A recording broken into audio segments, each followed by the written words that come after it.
বাহুবলীকেই কেন হত্যা করা হয়। প্রথম পর্বের শেষ দৃশ্যে সেনাপতি কাটাপ্পা পেছন থেকে বাহুবলীকে তলোয়ার ঢুকিয়ে হত্যা করে। এই হত্যাকাণ্ডের অর্থ খুঁজে পায় না দর্শকেরা। 2 বছর অপেক্ষার অবসান ঘটায় বাহুবলী দ্য কনক্লুশন। আর এই পর্বে দেখা যায় রাজার আদেশে অমরেন্দ্র বাহুবলীকে হত্যা করেন কাটাপ্পা। তার ছেলে মহেন্দ্র বাহুবলীর কাছে হত্যার ঘটনাটি সবিস্তারে জানান তিনি। বাহুবলী 2 এর দৃশ্য অনুযায়ী রাজা বল্লাল দেব কুটচাল ছেলে বাহুবলীকে হত্যার জন্য কাটাপ্পাকে আদেশ দেন।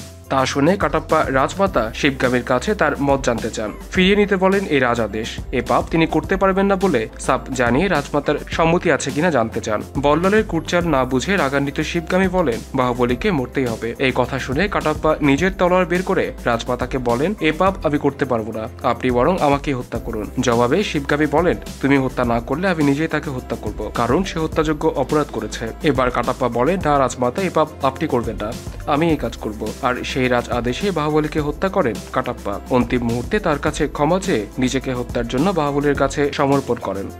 এলটিভির সাথে থাকার জন্য সবাইকে ধন্যবাদ। বিনোদন জগতের সর্বশেষ সব খবরের আপডেট পেতে আমাদের সাবস্ক্রাইব করতে ভুলবেন না।